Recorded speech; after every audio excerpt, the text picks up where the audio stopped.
Welcome back to Play and Trade Guitars. I'm John, that's Zach behind the camera, and this is Play and Trade Guitars, where we play it and trade it.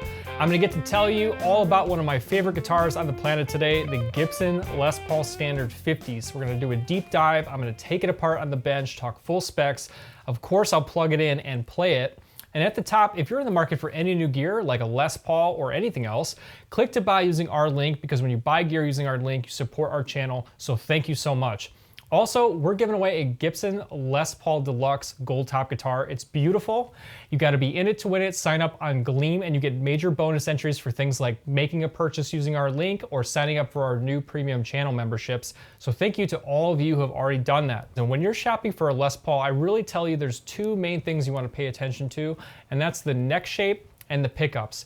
And in the Les Paul Standard 50s, you're gonna get that beefier, chunkier 50s style neck, which I personally love, compared to the slimmer, slim taper design on the 60s. So I'll tell you all about those specs.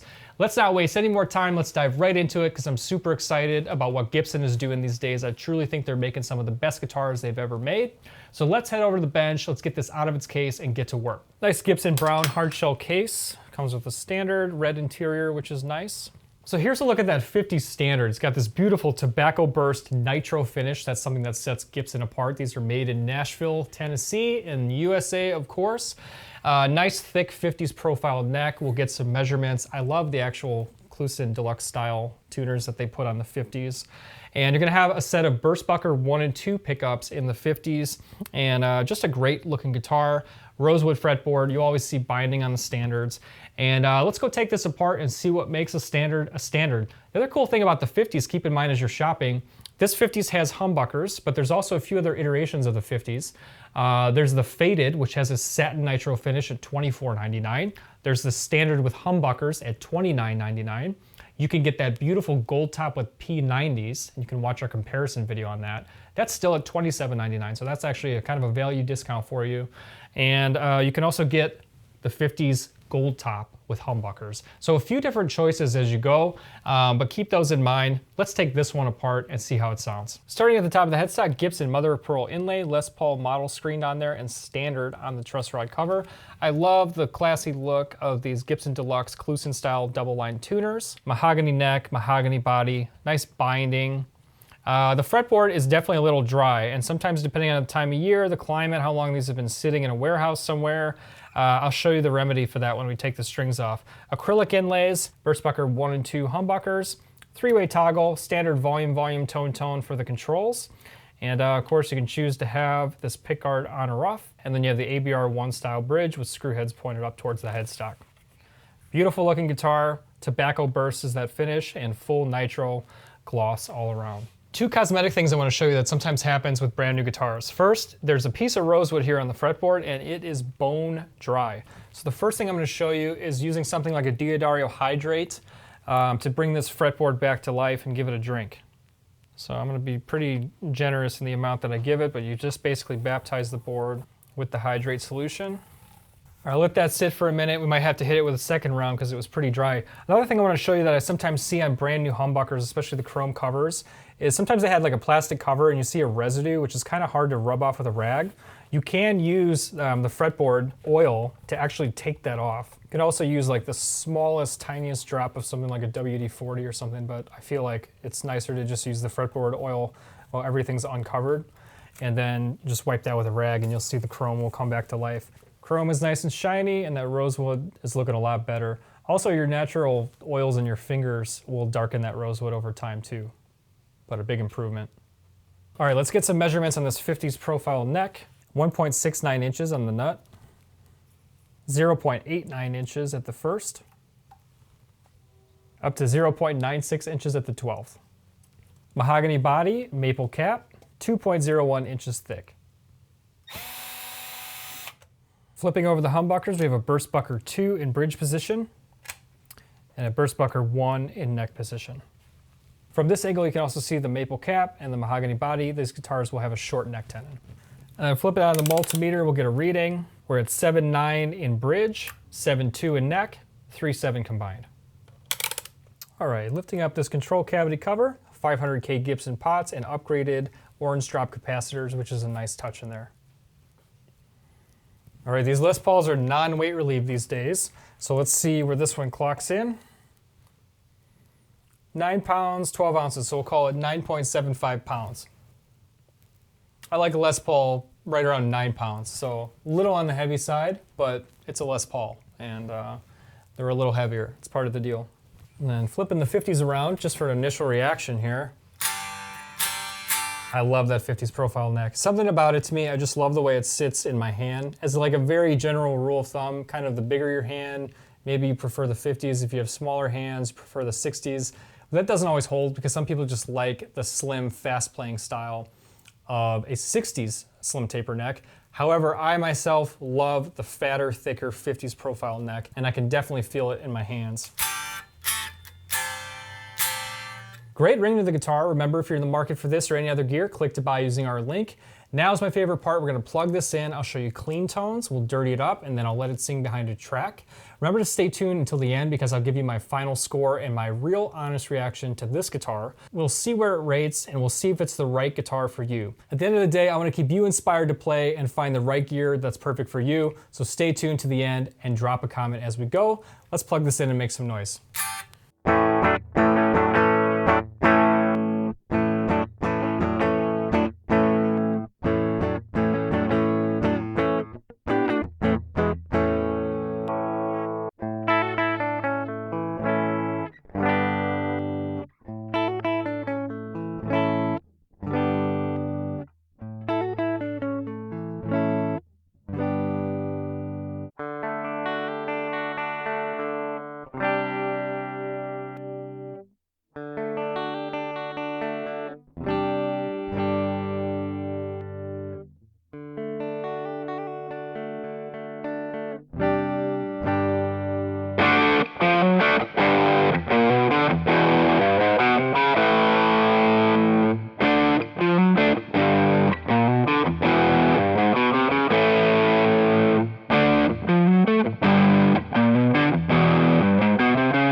got the Les Paul Standard 50s from Gibson. I love personally this big fat neck. However, that's completely a personal preference. I would just remind you that if you're shopping for a Les Paul, shop based on the shape of the neck, so you can choose from slim taper on the 60s or the 50s profile on the 50s Standard. There's also cool modern options too, like the Les Paul Modern, and that's gonna have something like an asymmetrical neck carve.